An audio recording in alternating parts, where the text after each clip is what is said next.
வாழ்க வையகம், வாழ்க வையகம், வாழ்க வளமுடன். வாழ்க வளமுடன்.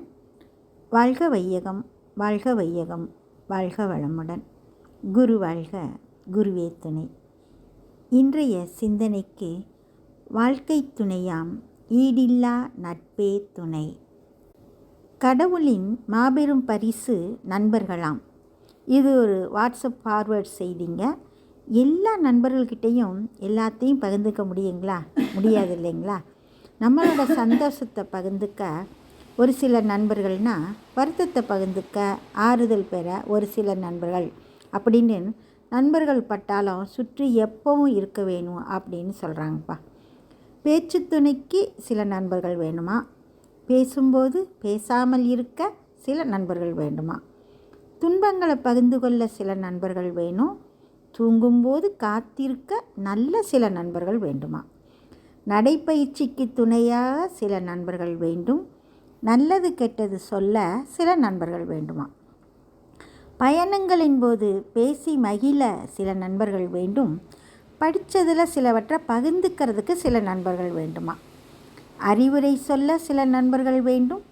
அன்பே உருவான சில நண்பர்கள் வேண்டுமா? ஆலயங்களுக்கு செல்ல சில நண்பர்கள் வேண்டும். பொழுதுபோக்கு பூங்காக்களுக்கு செல்ல சில நண்பர்கள் வேண்டும். அடித்து திருத்த சில நண்பர்கள் வேண்டும். அணைத்து கொள்ள சில நண்பர்கள் வேண்டும். குடும்ப உறவாக இருக்க சில நண்பர்கள் வேண்டுமாம். குதூகலமாயிருக்க சில நண்பர்கள் வேண்டுமா? நாம் சொல்கிறத கேட்கறதுக்கு சில நண்பர்கள் வேண்டும். தேவையானவற்றை கொடுப்பதற்கு சில நண்பர்கள் வேணுமா? தடுத்து நிறுத்த சில நண்பர்கள் வேண்டும். தட்டி கொடுக்க சில நண்பர்கள் வேண்டும். புகழ்ந்து பேச சில நண்பர்கள் வேண்டும். புரட்சிகள் செய்யும் சில நண்பர்கள் வேண்டும். பொறுமை மிகுந்த சில நண்பர்கள் வேண்டும். பொறுப்பான சில நண்பர்கள் வேண்டுமா? புண்ணியம் செய்கின்ற சில நண்பர்கள் வேண்டும். புறம் பேசாத நண்பர்கள் வேண்டும். படைத்தலைவன் போல சில நண்பர்கள் வேண்டுமா? படித்ததை சொல்வதற்கு சில நண்பர்கள் வேண்டும். பாசத்தை கொட்ட சில நண்பர்கள். பக்குவமாய் எடுத்துச் சொல்ல சில நண்பர்கள். ஓடி விளையாட சில நண்பர்கள். உதவி என்றால் ஓடோடி வர சில நண்பர்கள்.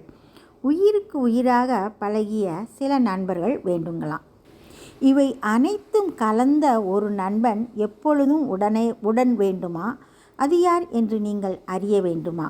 அந்த நட்பை எந்நாளும் போற்றி தொடர்ந்திட வேண்டுமா? நண்பர்களோட இந்த அத்தனை குணங்களும் ஒருங்கிணைந்த ஒரே உற்ற நண்பன் அல்லது நண்பி நமக்கு அமையும் வாழ்க்கை துணை தானுங்களே.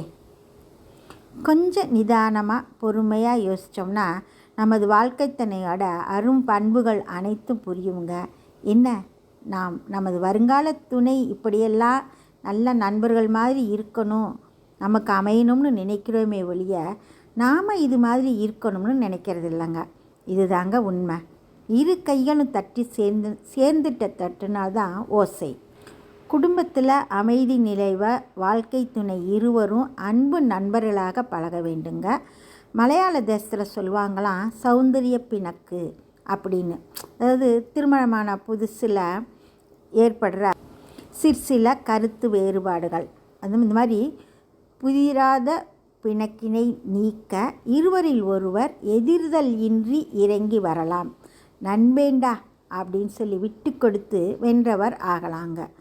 தோற்றவர் வென்றவர் ஆகும் அற்புதம் இங்கு அரங்கேறுங்க. நண்பர்களாக எண்ணி வாழ்க்கை துணையிடம் வாதிடும்போது தோற்று பாருங்கள். அந்த உவகை அலாதியானது. இருவரிடம் ஏற்படும் கருத்து முரண்களில் விட்டு கொடுத்து தோற்று வென்று பாருங்கள். வாழ்நாட்களை முழுமையாக்கும் வாழ்க்கை துணையினை உயர் நண்பனாக மதித்து வாழ பழகிக்கொள்ளுவோங்க. விட்டு கொடுக்கும் மனப்பான்மை உடையவன் எல்லாவற்றிலும் மன ரம்மியமாக வாழ கற்றவன் அப்படிங்குது இயேசு காவியம். தன் கருத்து சரியாயினும் உயர்வாயினும் வாழ்க்கை துணை ஒத்துக்கொள்ளவில்லை என்றால் அது எவ்வளவு அவசியமான கருத்தானாலும் ஞானமே ஆனாலும் சிறிது காலத்திற்கு, அதாவது அவர்கள் ஒத்துக்கொள்ளும் வரை தள்ளி வைக்க வேண்டியது தான். விட்டு கொடுத்து நண்பர்கள் போல வாழ்வது தான் குடும்ப அமைதிக்கு ஒரே வழி. அதுவே உயர்ந்த வழி அப்படின்னு சொல்கிறாருங்க நம்ம அருட்தந்தை. விட்டு கொடுத்தால் வாழ்வில் வெற்றி நிச்சயங்க. இது ஒரு புது கவிதைங்க.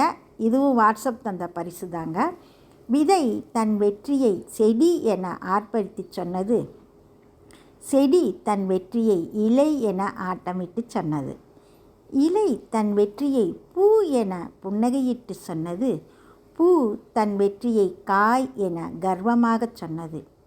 காயோ தன் வெற்றியை கனி என இனிமையாகச் சொன்னது. கனி தன் வெற்றியை விதை என விரும்பிச் சொன்னதுங்க.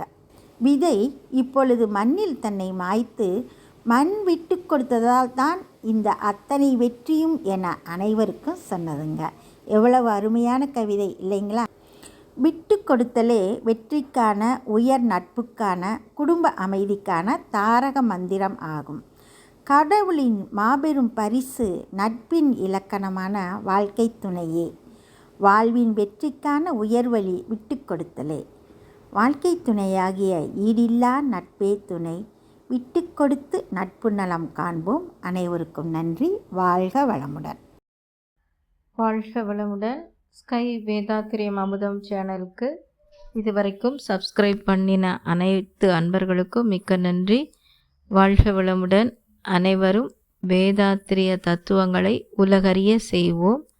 இந்த சேனலை உங்கள் நண்பர்கள் அனைவருக்கும் ஷேர் செய்து பயன்பெறுங்கள். நன்றி. வாழ்க வளமுடன்.